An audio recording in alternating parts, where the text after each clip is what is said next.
Tight कर लेना है, यहाँ तक पहुँचे तक।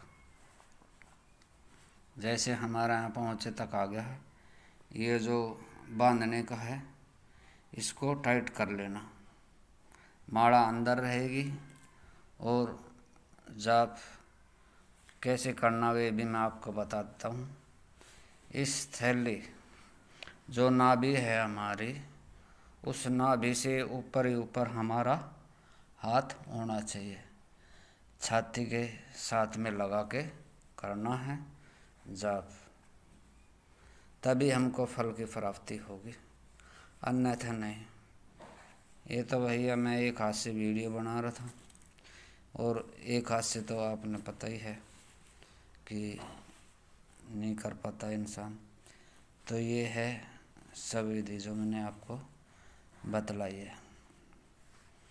नहीं तो जाप करने का कोई महत्वता है नहीं, क्योंकि हम खुले में अगर जाप करते हैं तो जितनी भी नकारात्मक जो ऊर्जा होती है हमारे जाप को वही ले लेती हैं। फिर कहते हैं हमें साधना में कोई लाभ नहीं हुआ। साधना में लाभ कैसे होएगा, तब हमको नियम का हिसाब का कोई पता है नहीं, हमें साधना कैसे करनी है कैसे नहीं करनी, तो साधना करने लगते हैं। इसलिए तो हमको साधना सिद्धि में प्राप्ति नहीं होती है। मेन महत्व होता है माला फेरने का और गौमुखी का, तभी हमको कुछ मिलता है। जो जाप करना है वह बोल बोल के नहीं करना है। एक तो होता है मानसिक जाप, वह करना है। एक जो जाप होता है जो हम साधना में यूज करते हैं, होठ हिलते रहे और जाप चलता रहे। दूसरा हमारे साथ में कोई भी आदमी बैठा हुआ हो उसको भी नहीं सुनाई दे, इस हिसाब से हमने जाप करना है। ये नहीं कि हम बोल बोल के सुनाए दूसरे को और जाप करते रहे, वो जाप में नहीं होता है। जाप के लिए यही उपयोगी है, होठों हिलते रहे और जाप अंदर चलता रहे। एक मानसिक जाप होता है जो होठ भी नहीं हिलाने और मन ही मन के अंदर जाप चलता रहे, उसको मानसिक जाप कहते हैं। ये भाइयों मैंने आपको जो जितनी जानकारी है इस माला के बारे में बतलाई है, यह बहुत ही सावधानी बरतनी है।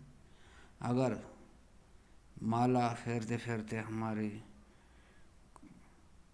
टूट जाती है और कैसे भी कोई दिक्कत हो सकती है, माला का ध्यान कृपया सतर्क रहे। जिस समय हम जाप करने बैठते हैं तो माला पर पूरा ध्यान रहना चाहिए। हमारी हाथ से माला गिरनी नहीं चाहिए, नहीं हाथ से छूटनी चाहिए, नहीं बीच में से कोई इसका जो धागा है वो नहीं टूटना चाहिए। पहले उसको चेक कर ले अच्छी तरह कि हमारी माला धागे के द्वारा कमज़ोर तो नहीं हो रही है, पहले चेक उसको कर ले, तभी हम जाप करना चाहिए। ये रुद्राक्ष की माला है, सबसे श्रेष्ठ होती है रुद्राक्ष।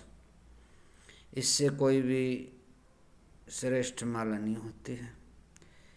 इससे कोई भी जाप किसी का भी कर सकते हैं। अप्सरा साधना में, माता का किसी भी साधना में आप इस माला का प्रयोग कर सकते हैं। कृपया आपने जानकारी अच्छी लगी है तो प्लीज़ वीडियो को लाइक और सब्सक्राइब अवश्य करें। आप सभी दोस्तों का बहुत बहुत धन्यवाद।